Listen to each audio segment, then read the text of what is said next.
जय Shri Krishna. Good morning.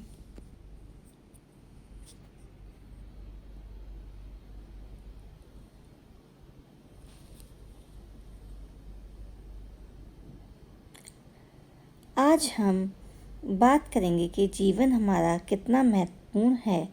जैसे कि श्री कृष्णा ने बताया है गीता में कि यह बहुत मूल्यवान है, क्योंकि यही वह अवसर है जब व्यक्ति अपने कर्मों को श्रेष्ठ बनाकर अपने आत्मिक उन्नति कर सकता है। जीवन का केवल ये उद्देश्य नहीं है कि वो धन कमाए, केवल यह सुख और भौतिक साधनों का वस्तुओं को प्राप्त करना नहीं है, बल्कि धर्म, प्रेम, सत्य और करुणा के मार्ग पर कर्तव्य पूर्वक चलना भी है। श्री कृष्ण कहते हैं कि मनुष्य को फल की चिंता किए बिना अपने कर्तव्य का पालन करना चाहिए, क्योंकि कर्म हमारे साथ हैं और हमारे हाथ में, लेकिन परिणाम ईश्वर के अधीन है। सुख और दुख, लाभ और हानि, सफलता और असफलता जीवन के स्वाभाविक भाग हैं। इसीलिए हर परिस्थिति में धैर्य, संतुलन बना के रखना चाहिए। जो व्यक्ति ईश्वर पर विश्वास रखे कर्म करते हैं, अपने मन को नियंत्रित रखते हैं और दूसरों के प्रति सद्भावना रखते हैं, वही सच्चे अर्थों में सफल जीवन जीते हैं। गीता हमें सिखाती है कि आत्मा अमर है, इसीलिए भय, मोह और निराशा त्याग कर साहस, विश्वास और सकारात्मक सोच के साथ जीवन जीना ही मानव जीवन का वास्तविक महत्व है।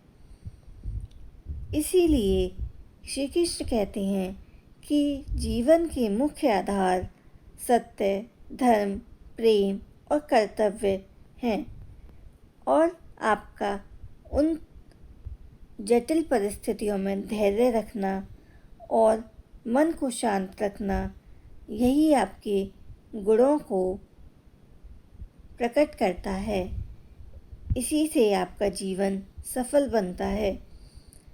नहीं तो आपका मन बहुत अशांत और असंतुलित हो जाएगा।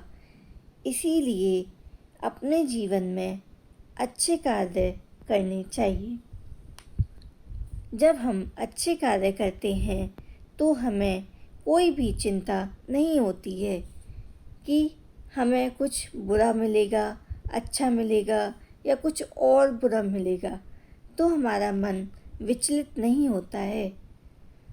और अगर हमें कोई कहता भी है कि तुम्हें ऐसा होगा, तुम्हारे साथ ऐसा होगा, लेकिन हम अपने आप ही इतने निश्चित हो जाते हैं कि हमने तो अच्छा काम किया है, किसी के कहने से क्या ही फ़र्क पड़ेगा। इसीलिए अपने कर्मों को जितना अच्छा रख सकें, जितना सही रख सकें, उतना रखना चाहिए। कभी भी झूठ, द्वेष की भावना नहीं रखनी चाहिए। अंततः कृष्ण जी कहते हैं कि जीवन हमें मिला है तो हमें उसका सदुपयोग अपनी आत्मा को अच्छा रखने के लिए और सभी को प्रेम और अच्छा व्यवहार करते रहना चाहिए जीवन पर्यंत। इसीलिए हमें जीवन मिला है। धन्यवाद। जय श्री कृष्णा।